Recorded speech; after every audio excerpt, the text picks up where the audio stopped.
gak bisa bahagia. Dirimu mati saja.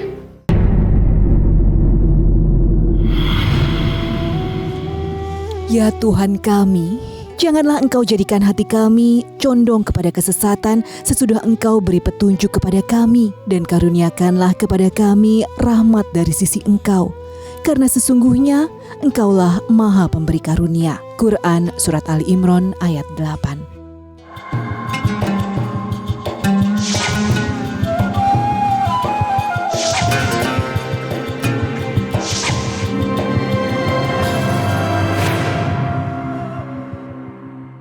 Assalamualaikum warahmatullahi wabarakatuh. Selamat pagi pemirsa Tawakal yang dirahmati Allah Subhanahu wa Ta'ala. Senang sekali saya Farid Hasan kembali menjumpai Anda dan pemirsa. Alhamdulillah di studio sudah bersama kami Bapak Ustadz Muhammad Ziyad. Assalamualaikum Pak Ustadz. Waalaikumsalam warahmatullahi wabarakatuh. Selain Bapak Ustadz Muhammad Ziyad juga sudah hadir bersama kami narasumber bernama Mbak Lita. Assalamualaikum Mbak Lita. Waalaikumsalam.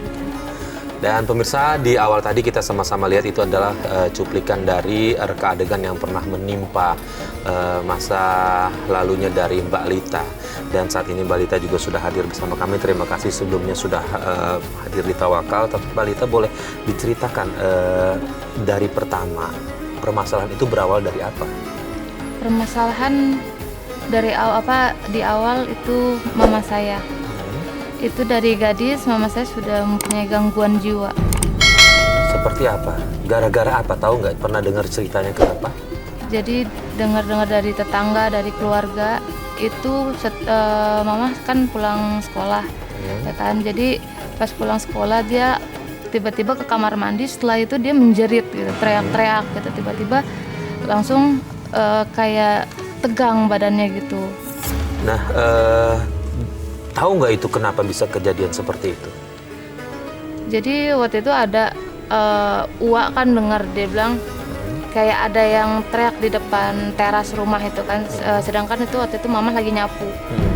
Dia bilang, Rani, lu kalau mau sembuh minta air sama gua, gitu kan. Nah terus akhirnya Uwa ini tiba-tiba langsung datang kan ke nemuin mama ini kan. Nah udah gitu di situ orang udah nggak ada, orang yang ngomong tadi tuh udah nggak ada. Gitu. Jadi sementara keluarga menganggapnya itu kenapa bisa kena gangguan jiwa? Ada yang bilang kemasukan jin, ada yang bilang memang dia depresi begitu.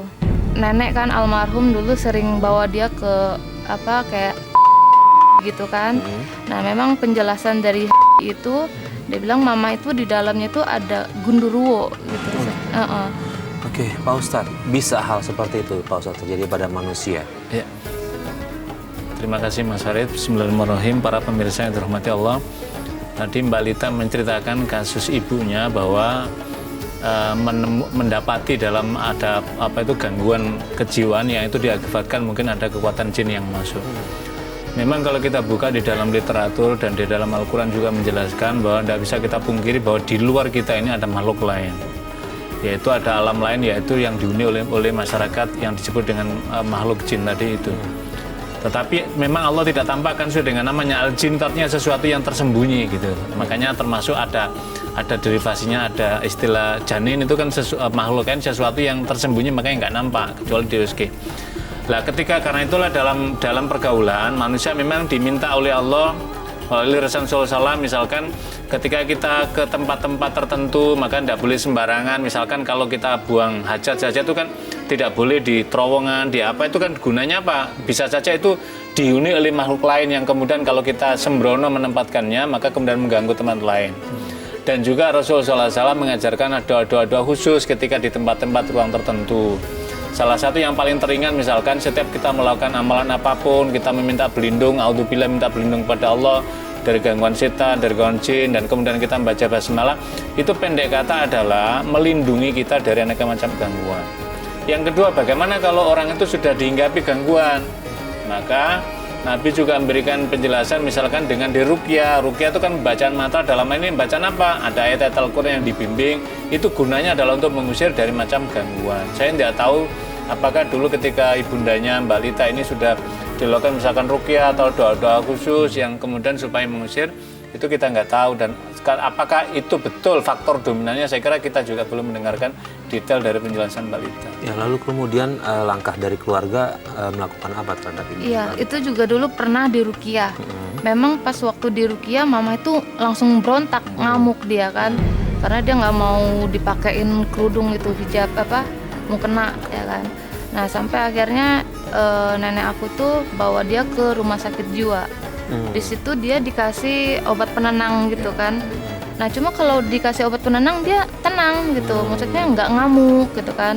Cuma kalau telat minum obat dia langsung suara dia tuh kayak lain, beda gitu kan. Dia kayak keras gitu suaranya. Nah, kalau yang soal kerasukan makhluk lain itu ada yang mengirimkah atau memang dia lagi kosong gitu jiwanya atau kayak gimana? Iya, biasa kosong. Ada kosong. Nah, Mbak Lita, terus kemudian setelah udah mulai dengan terapi obat, artinya sudah lebih tenang ya. Kemudian gimana ceritanya sampai akhirnya memutuskan untuk menikah? Nah, jadi di waktu itu kan mama itu di situ paling cantik ya di kampung situ kan. Dari gitu dia juga terkenal ramah, dari gitu rajin ibadah. Nah itu banyak orang-orang yang suka sama dia. Itu termasuk orang yang mau nyembuhin dia itu kan. Nah dari gitu mama itu nggak suka gitu, nggak mau. Nah tiba-tiba itu ada hadirlah papa di situ kan. Nah itu ada rasa ketertarikan dari mama itu. Akhirnya papa mutusin buat melamar mama ini kan. Nah itu dari keluarga papa itu tadinya nggak setuju, memang benar-benar nggak mau gitu karena melihat kondisi iya, mama kondisinya seperti itu. Akhirnya cuma memang papa sendiri pernah bilang ini jodoh saya gitu, saya terima dia apa adanya gitu kan, dan sampai akhirnya dia menikah. Akhirnya dia menikah. Artinya menikahi mamanya Mbak Lita, tahu bahwa kondisi mama Mbak Lita Lagi seperti sakit, itu ya. iya. Nah, Mbak Lita berapa bersaudara? Saya 6 bersaudara. 6 bersaudara. Iya, saya anak pertama. Oke. Nah, pada saat di rumah tangganya itu ada nggak sesekali atau 2 kali gitu misalnya mamanya telat minum obat terus kambuh? Iya sering. Sering. Sering.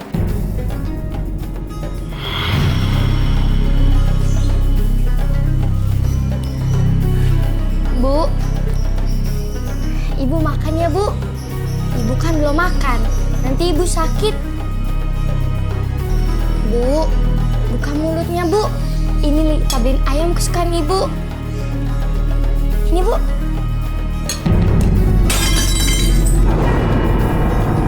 Bu, ayo dong Bu, semangat Bu. Ibu jangan kayak gini terus Bu. Ibu jangan nangis ya Bu. Ibu. Ibu. Ibu. Ayah. Ayah. Ibu kenapa Ibu? Ibu. Ibu yang sabar Bu. Bu. Ibu yang sabar Ibu. Bu sabar. Bu istighfar. Papa bekerja sebagai apa? Cari nafkahnya? Kalau dulu waktu masih sama mama, dia ada nyanyi gitu kan di kafe, terus dia juga kayak pramugara ya di kereta gitu. Oh, iya.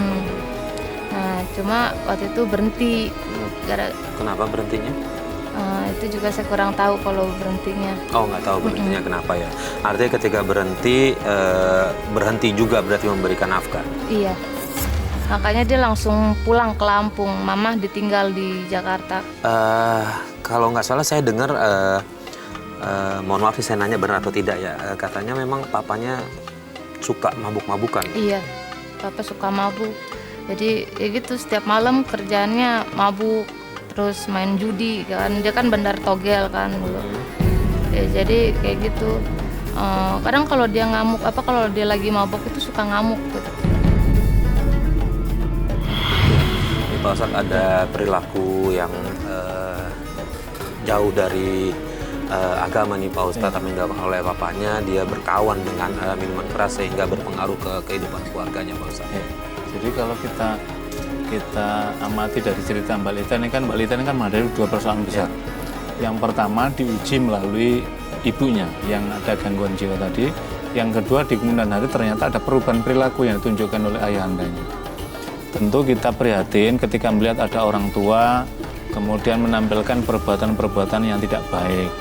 Dan hal ini tadi kan diawali dari minuman tadi. Jadi kalau minuman ini kalau di dalam kata Nabi itu kan inilah pangkal dari segala kemungkaran. Karena dari minuman ini maka kemudian akal sehat, akal yang waras ini kemudian terjadi penyimpangan, ada gangguan, maka lama-lama kemudian akan merembet kepada kemungkaran-kemungkaran yang lainnya, yaitu dengan cara tadi akhirnya main judi dan macam-macam tadi itu. Dan ketika pulang akhirnya kan kemudian apa? Mengganggu keadaan anaknya dan seterusnya tadi, sehingga inilah yang menjadi kompleksitas. Kalau tadi ibunya ketika maaf karena ada gangguan saraf sehingga ada gangguan kejiwaan, kalau obatnya telat maka pasti itu sudah pasti itu bagian dari proses medis, memang seperti itu penyembuhan, kemudian akhirnya papa. Lah inilah saya kira contoh-contoh apa itu yang tidak patut untuk ditiru pada para pemirsa sekalian. Seharusnya ketika menghadapi ujian ini bukan semakin jauh dari tuntunan agama, tapi harusnya adalah dia bergeser radiusnya adalah justru mendekati pada Allah supaya apa? Allah berikan kesembuhan kepada istrinya, dalam hal ini ibunya Mbak Lita. Yang kedua adalah Allah lindungi anak-anaknya. Yang ketiga adalah Allah murahkan rezekinya. Tapi semakin menjauh maka otomatis keadaan keluarga makin berantakan, kemudian rezeki Allah juga makin dijauhkan. Jadi semakin orang itu semakin jauh dari Allah, maka rezeki juga akan semakin dijauhkan. Oke, nah Mbak Lita, di keluarga besar Mbak Lita baik dari papa dan mama ada yang bantu nggak? Cuma nenek doang. Cuma nenek doang. Tadi saya dengar kalau nggak salah Mbak Lita bilang waktu masih sama papa ya. Artinya nih papanya pisah secara resmi atau cuma meninggalkan? Meninggalkan aja. Jadi karena keadaan papa nggak kerja, jadi dia nggak bisa bawa mama kan. Jadi dulu sempat kan mama, saya dan adik gitu kan diantar ke Lampung gitu kan. Karena kan maksudnya dari keluarga mama juga kan dia ini udah berkeluarga gitu. Kenapa nih anak sama istrinya malah ditinggal ya kan? Jadi kami dibawa ke Lampung buat ada tanggung jawab gitu kan, seorang laki-laki, seorang orang tua gitu kan, seorang bapak. Jadi kita ke sana terus cuma gitu di sana tuh tambah kayak papa tuh emosi gitu kan. Kalau ada kita tuh jadi kayak emosi. Terus kerjaannya tuh ya gitu togel ya kan. Terus pulang malam. Itu aja kita ini kalau mau makan aja tunggu dia pulang. Itu bisa sampai jam 12 malam baru kita ngerasain makan gitu kan. Kadang kalau nggak itu kan tetangga-tetangga yang suka ngasih makan.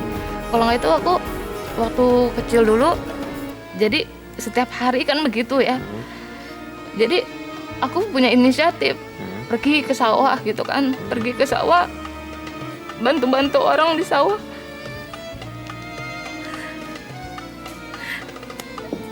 Buat dapetin kayak apa yang bisa dimasak gitu kan di rumah. Karena saya ingat di rumah ada mama saya nggak bisa apa-apa sama adik saya kan masih kecil. Jadi saya berusaha nyari makanan misalnya sayuran yang bisa saya masak gitu kan. Saya bantu-bantu orang nyuci piring buat dapetin uang 5.000 perak gitu kan, buat saya beli minyak sayur. Jadi ya gitu, kayaknya saya tuh masih kecil aja udah berjuang buat keluarga. Saat itu usia Mbak berapa? Waktu itu saya umur kelas 4 SD. 4 SD sudah? Iya. Ya Allah. Dan juga Mbak Lita saya dengar katanya ayahnya juga menitipkan Mbak Lita dan keluarga ke sepupunya ya, betul iya. ya? Aku sama adik aku dititipin kan ke rumah sepupu di situ. Nah di situ rumahnya sih lumayan gede kan. Saya pikir mereka orang mampu. Jadi saya bakalan bahagia nih di sini, bakalan makan enak gitu kan, bakalan tidur nyenyak. Ternyata enggak. Di sana saya tidur. Kadang gitu, kalau pulang sekolah saya tidur istirahat. Dibilang, enak aja lu tidur. Dia bilang kayak gitu, lu beres-beres dulu. Di sini numpang enak-enakan tidur. Dia bilang. Jadi dari situ saya berpikir, setiap pulang sekolah saya selalu kerjain. Dan kadang sebelum berangkat sekolah juga, kadang saya bangun jam 12 malam ya kan. Padahal dia ada pembantu di situ. Saya bangun jam 12 malam, saya beres-beres gitu kan. Saya ngangetin makanan. Sampai akhirnya saya sholat aja sampai nggak bisa ya kan subuh itu. Nah kadang kalau udah di sekolahan saya suka ngantuk gitu. Saya sempat berapa kali ditegur sama guru gitu kan, diketawain sama teman-teman gara-gara saya ketiduran di sekolah. Itu juga setiap pulang sekolah saya nggak makan dulu, ya kan. Saya langsung kayak nyetrika, nyuci piring gitu kan, nyapu, beberes. Jadi kalau misalnya saya nggak beres-beres, saya nggak dikasih makan. Itu jadi makanan itu ditaruh di lemarinya gitu kan. Nah kadang pernah juga beberapa kali saya mecahin piring ya kan, karena saya juga kan udah ngantuk, capek gitu kan, saya juga lagi nggak enak badan. Sampai dia bilang dasar, dia bilang kayak gitu, dasar orang, dia bilang kamu kira beli piring itu pakai daun, sampai kayak gitu kan. Saya sampai sedih, cuma saya nggak bisa ngelawan karena saya pikir saya numpang di situ, ya saya tahu diri gitu kan. Saya cuma bisa nangis, ya cuma bisa nangis aja gitu kan. Saya berdoa sama Allah, maksudnya saya jangan sampai kayak gini terus gitu kan.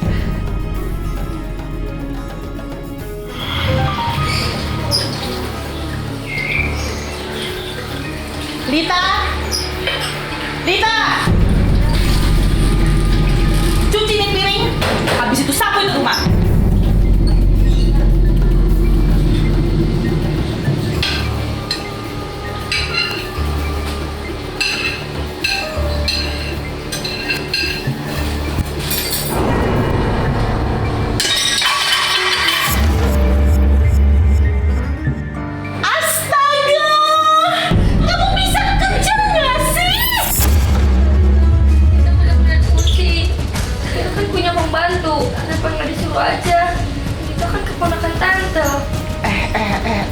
Kamu udah berani ngejawab saya ya?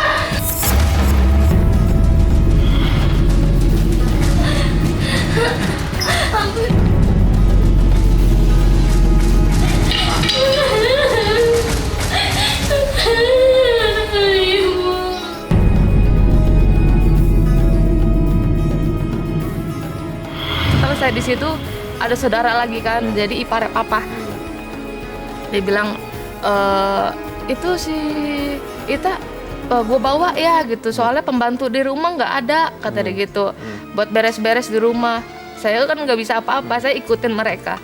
Itu waktu itu saya ngurusin uak saya kan, kakaknya papa gitu, itu lagi keadaan stroke gitu. Jadi saya ngurusin baju dia, beres-beres rumah dia yang gede gitu. Saya juga harus ngegotong-gotong uak saya kan. Dalam kondisi saya, badan saya juga kan bukan orang dewasa gitu, saya nggak kuat buat ngegendong. Kadang saya sampai kayak pengen nangis gitu. Terus sering saya dioper-oper buat ngebantu-bantu saudara-saudara yang lain gitu kan. Terus pernah saya sholat gitu kan, sholat subuh, saya mohon sama Allah, ya Allah saya mau ke Jakarta gitu kan, saya mau ke Jakarta, saya nggak kuat di sini.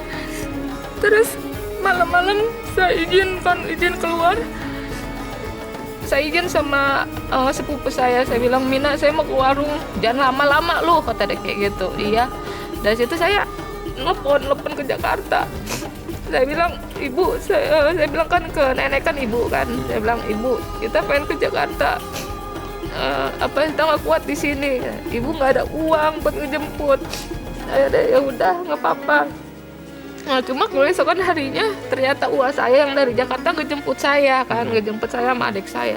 Dari situ saya bersyukur banget gitu kan, ya Allah saya diselamatkan gitu kan, karena saya benar-benar capek di situ. Karena bukan karena fisik aja, karena batin saya juga kan dibodoh-bodohin, dibilang kayak berat buat saya gitu kan. Terus akhirnya besokan langsung berangkat ke Jakarta. Berarti sudah tinggal sama nenek lagi ya? Nenek lagi. Nah dari di situ ada perubahan ini nggak kehidupannya dari balita? Untuk perubahan pasti ada, karena di sana saya udah merasakan ya tinggal sama nenek saya itu kayak benar-benar saya menikmati remaja saya gitu kan. Kenyamanan di situ. Iya. Walaupun misalnya saya ngebantu nenek saya nggak sepenuhnya kayak yang sebelum-sebelumnya ya kan. Jadi nenek saya juga orangnya nggak pernah maksa gitu, kayak lu mau bantu, kalau enggak ya udah nggak apa-apa. Kalau nenek saya seperti itu orangnya. Oke, Pak Ustadz, dalam bersaudara memang kita kan disarankan untuk membantu keluarga yang mungkin butuh bantuan, tapi bukan berarti kita bisa semena-mena terhadap anggota keluarga itu sendiri, Pak Ustadz. Jadi kalau tadi kan Mbak Mbak Lita tadi kan tinggal di saudara papa ya. Jadi ini statusnya jadi begini Mas Harit, ada beberapa tanggung jawab. Jadi kalau saya misalkan saya seorang laki-laki, maka saya punya tanggung jawab ada 4 wanita yang saya bisa lindungi. Yang pertama ibu saya, yang kedua istri saya, yang ketiga adalah saudara perempuan saya, yang ketiga adalah anak perempuan saya. Ya kalau dalam konteks ini berarti paman tadi itu berarti melindungi anaknya adalah anak saudaranya tadi itu. Maka apa kaitannya ini? Kaitan ini adalah bahwa ponakan itu masih di dalam tanggungan dari seorang paman, maka tidak sepatutnya seorang paman memperlakukan ponakannya melampaui batas. Kalau tadi kan sampai diperlakukan sampai malam nggak ada ruang istirahat dan lain-lainnya, saya kira ini adalah tuntunan agama telah memberikan perlindungan pada kita. Dan ketika ada ponakan kita sedang dalam kesusahan, kemudian kita menolongnya, maka sesungguhnya kita ini mendapatkan karunia dari Allah yang luar biasa. Berarti Allah akan menumpahkan rezekinya, Allah akan memurahkan rezeki pada kita. Tapi justru ketika kita memperlakukan ada kedoliman di dalam rumah kita, apalagi itu dalam masih ada ikatan darah dengan kita, ponakan dan saudara anak dari saudara kita, maka berarti kita telah melakukan praktek kedoliman dalam keluarga kita. Dan tentu ini adalah sesuatu yang sangat dibenci oleh agama dalam. Nah, Balita sendiri saya dapat informasi kalau ternyata neneknya meninggal ya. Berapa lama sama nenek sampai dia meninggal? Tinggal di Jakarta? Tinggal di Jakarta itu sekitar, kalau dari SMA ya, SMA saya tinggal, terus saya kerja itu sekitar umur 23. 23, umur saya 23 tuh nenek saya meninggal. Jadi waktu itu saya benar-benar kayak sedih banget gitu. Itu nenek saya itu masih bernapas, Ustadz Hewan. Maksudnya dari anak-anaknya, dari iparnya, dari keluarga yang lain, itu nggak ada satupun yang mau bawa dia ke rumah sakit. Saya sampai teriak gitu kan. Saya bilang, tolong bawa ibu saya ke rumah sakit, bilang gitu kan. Ibu saya belum mati. Dia bilang, Yasinin ibu apa? Ini ibu udah mau meninggal. Dia bilang, enggak, ibu saya masih hidup.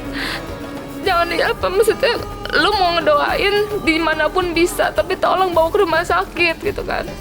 Maksudnya terus nggak ada sama sekali yang mau bawa nenek saya ke rumah sakit. Sampai akhirnya saya telepon om saya kan. Saya bilang, saya manggil om saya itu AA. Saya bilang, ibu sakit, nggak ada yang mau bawa ke rumah sakit. Sampai AA saya marah-marah kan.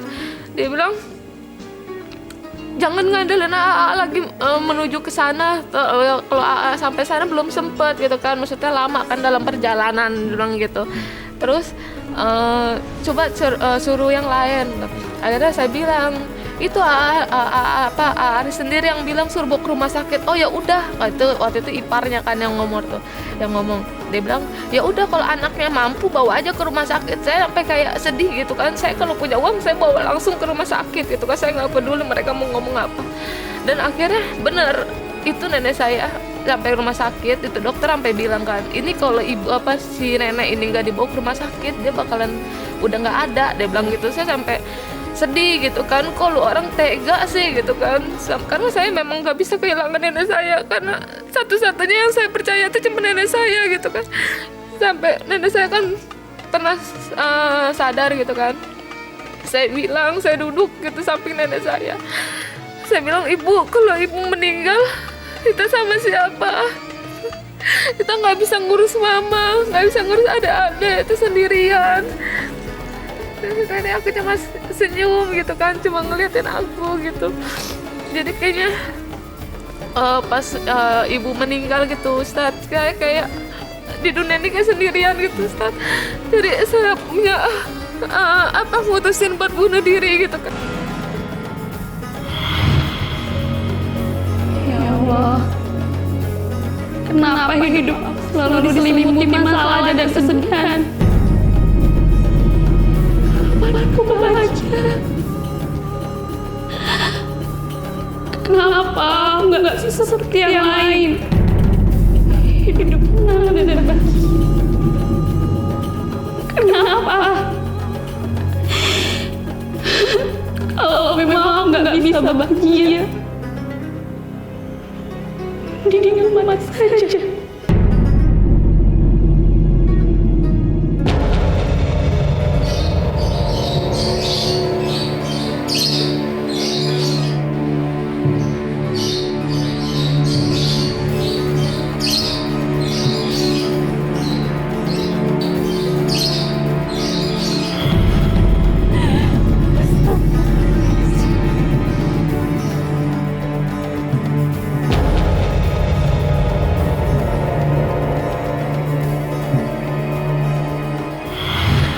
sampai saya bilang, ibu saya mau ikut, saya nggak sanggup sendirian. Gitu Ustaz. Jadi begini Mbak Lita ya, memang orang ketika diuji, makanya di Al-Quran kan menjelaskan begini, alladzina idza asabathum musibah qalu inna lillahi wa inna ilaihi raji'un. Kalau Anda ditimpa suatu musibah, maka termasuk dalam hal ini adalah musibah ketika kita kehilangan orang yang kita cintai, maka katakanlah sesungguhnya kami adalah milik Allah dan kami akan kembali kepada Allah gitu loh. Jadi memang ketika ada diuji semacam ini kadang-kadang kita self control kita hilang kendali itu, sehingga wah udahlah daripada ini orang yang selama ini menjadi tanggung jawab hidup saya meninggal, berarti kita telah memutuskan harapan bahwa sesungguhnya kita ini milik Allah. Ketika satu diambil, maka Allah sesungguhnya Allah juga akan melindungi pada diri kita. Makanya Allah kemudian memberikan ayat berikutnya, maka ketika ada orang-orang yang sabar, maka berikanlah kabar gembira pada mereka. Apakah bergembira orang sabar? Yaitu wabashir sobirin, beri kabar gembira, apa balasannya adalah pada surga. Jadi para pemirsa sekalian, ketika kita menghadapi musibah seberat apapun, maka jangan hilang kendali kita, putus harapan kita pada Allah, kemudian kita melakukan misalkan seperti Mbak Lita tadi, mau menempuh jalan bunuh diri, tentu bukan itu jalan yang diridhai Allah. Iya, dan Mbak Lita merasa seperti itu karena ketika setelah menikah, ujian itu tetap ada nih Pak, ada permasalahan dalam rumah tangganya, betul gitu Mbak Lita ya. Jadi dulu ya kan, saya ini kan punya pacar. Nah dia ini kan ngakunya duda ya kan. Nah saya berjalan sama dia 2 tahun. Nah setelah itu waktu itu saya posisi kerja. Dia bilang saya akan nikahin kamu, dia bilang gitu. Terus tapi kamu nggak usah kerja lagi, kamu berhenti aja gitu kan. Nah terus saya bilang, nah posisi memang waktu itu pacar saya tuh kasar, dia suka kayak nyekek saya, cuma entah kenapa saya kok jadi takut gitu sama dia. Biasanya saya orangnya berani ya kan sama orang, itu sama dia kayak takut gitu. Nah akhirnya pas saya di tempat kerja itu, saya ketemu sama cowok lain gitu kan. Saya cerita gitu kan, nah dia suka sama saya bilang tapi saya punya pacar saya seperti ini gitu. Nah cowok yang pacar saya ini dia bilang kan duda ya kan, duda anak 1. Akhirnya saya berjalan 2 tahun, terus dia bilang saya mau nikahin kamu, kamu berhenti kerja aja. Ya udah saya bilang kalau saya berhenti kerja siapa yang kasih saya makan, bilang gitu. Sedangkan saya harus nanggung anak saya, adik saya sama mama saya gitu kan. Udah saya yang tanggung, kamu nggak usah khawatir. Setelah saya berhenti kerja itu saya hubungin pacar saya nggak bisa dihubungin ya kan, sampai akhirnya saya stres gitu kan. Nah memang sebelumnya itu sama pacar saya ini yang kedua ini kan, saya bilang saya mau nikah, saya mau punya anak dari kamu gitu, karena saya nggak suka sama yang cowok pertama yang pacar saya ini kan. Nah gitu. Cuma ya gitu, dia juga marah kan, dia nggak mau kalau saya nikah gitu kan. Nah akhirnya setelah saya tahu dia nggak bisa dikontak gitu kan, akhirnya saya stres gitu, kayak apalagi sih ini gitu kan, kok gue dikasih ini lagi, cobaan lagi, gue nggak mau kayak gini, tapi kenapa jalan gue kayak gini terus gitu kan. Sampai akhirnya saya minta tolong sama cowok saya nih yang kedua ini, tolong anterin saya ke makam ibu gitu kan, ke makam nenek saya. Tengah malam itu jam 1 malam saya ke makam. Nah setelah itu saya pulang ke rumah agak tenang kan, saya pulang ke rumah. Setelah itu saya mutusin buat ngontrak bareng sama cowok yang kedua itu kan. Nah di situ saya nikah siri sama dia. Nah memang di situ juga saya kayak masih kayak takut gitu kan, karena keluarga saya nggak ada yang tahu kan kondisi saya seperti apa. Sampai saya pernah mau ngegugurin anak saya. Itu saya udah berkali-kali kan kayak minum jamu ke tukang urut gitu kan. Itu sampai si tukang urut tuh bilang nanti bentar lagi nih berapa hari janinnya keluar, dia bilang kayak gitu. Cuma saya tungguin selama 2 minggu, 2 minggu sebulan gak keluar. Akhirnya saya coba USG, akhirnya berkali-kali USG, anak itu kan sehat ya kan. Sampai saya ngomong gitu kan dalam hati, gitu saya juga berdoa sama Allah, ya Allah kalau memang engkau ingin saya merawat anak ini, tolong berikan kesehatan sama anak ini, jangan sampai cacat, karena kan saya kan minum obat-obatan gitu kan. Jadi ya gitu, setelah lahir ya alhamdulillah anak saya sehat. Ya, jadi pertanyaan dari saya, kenapa harus menikah siri? karena kita beda agama. Beda agama. Jadi waktu itu dia masuk Muslim kan pas nikah siri. Nah setelah setahun kemudian keluarga dia sebelumnya kan nggak tahu, pas tahu dia diteleponin terus. Dari situ saya udah nggak mau lagi. Oke, berarti statusnya sekarang masih hubungannya menikah? Artinya sudah pisah? Udah pisah. Walaupun itu suami saya kemarin tuh sebenarnya nggak mau pisah, cuma saya bilang kalau kamu nggak bisa masuk Islam, saya nggak bisa nikah sama kamu gitu. Sampai saya bilang kalau ada suatu saat ada laki-laki yang mau nikahin sama saya, kamu harus terima karena saya juga harus punya kehidupan lain gitu kan selain ini. Anaknya Mbak Lita laki-laki perempuan? Anak saya perempuan. Perempuan. Oke, Pak Ustadz. Ini ada permasalahan suaminya baik lagi ke agama sebelumnya, sementara dia punya anak perempuan. Nah, status anaknya gimana nih Pak Ustadz? Jadi begini, saya belum tahu clear-nya ya. Jadi kalau misalkan pernikahan beda agama, tapi Mbak Lita tadi menjelaskan kenapa menikah siri, karena sebelumnya beda agama dan Mbak Lita ketika menikah dia sudah memeluk agama seagama dengan Mbak Lita. Iya. Nah, kalau ketika menikah, lantas calon kita tadi itu sudah menikah, agamanya sama seperti kita, misalkan sama Muslim, maka sah pernikahan dia. Kalau beda maka menjadi persoalan yang lain. Yang kedua, ternyata beberapa setelah punya anak, kemudian bapaknya tadi itu kembali pada agama asalnya. Maka bagaimana status anaknya ini? Anaknya tetap seanaknya dia sama dia karena saat menikah tadi itu. Cuma nanti perwalihannya, maka tidak bisa ayahnya menjadi walinya. Nggak bisa udah? Nggak bisa, karena berbeda agama. Maka la nikah illa biwalin, tidak sah nikah tanpa wali. Itu maknanya adalah walinya harus agama dengan Imam Syafi'i menyebutnya sekufi, itu mana sederajat tadi seagama tadi itu. Lantas walinya siapa nanti? Kalau misalkan Mbak Lita suatu saat nanti setelah anaknya dewasa menikahkannya, maka walinya adalah wali hakim. Wali hakim itu apa? Wali negara. Lah negara itu sekarang berikan mandat, maka walinya adalah naib tadi itu, penghulu tadi itu. Maka dia mewakili karena diambil negara karena posisi tadi itu. Jadi pernikahan tadi. Jadi Mbak Lita ini sudah mengambil posisi yang benar karena dia kembali pada agama, maka Mbak Lita dalam hal ini adalah meyakini kembali pada tuntunan agama. Kalau status pernikahannya itu sendiri bagaimana Pak Ustadz? Kalau status pernikahannya sah, nikah siri itu kan tetap sah. Cuman bedanya kan belum diakui oleh negara. Maka berikutnya nanti saya kira Mbak Lita masih memperjuangkan status anaknya adalah supaya dicatatkan dalam akuan negara tadi itu, diisbatkan tadi itu, cuma isbat anaknya bukan pernikahannya. Karena kan sudah bercerai tadi itu karena bedanya. Ya, nggak baca statusnya setelah suaminya sudah baik lagi ke agama sebelumnya Pak Ustadz? Ya, berarti sudah terputus dengan sendirinya. Dengan sendirinya? Ya, dengan sendirinya, karena tadi itu kan Mbak Lita sudah menyatakan meminta untuk diceraikan dan ternyata suaminya memilih kembali pada agama tadi itu. Oke Pak Ustadz, terakhir nih Pak Ustadz, apa yang harus Mbak Lita lakukan nih Pak Ustadz untuk lebih biar tetap istiqomah Iya, menjalani? yang terakhir Mbak Lita ketika menghadapi ujian musibah semacam ini, musibah itu kan ada dua. Yang pertama sebagai peringatan. Mungkin kita sedang jauh dari tuntunan agama, maka Allah memberikan ujian pada kita supaya menjadi peringatan pada kita, kesadaran kita. Yang kedua, ada yang ujian itu untuk meningkatkan makom kita, pangkat kita. Jadi kalau yang pertama tadi itu peringatan supaya kita kembali pada tuntunan agama, yang kedua adalah untuk meningkatkan. Karena itu pada Mbak Lita ketika menghadapi ujian, jangan semakin jauh pada Allah, tapi mendekatlah kepada Allah dengan cara seperti itu.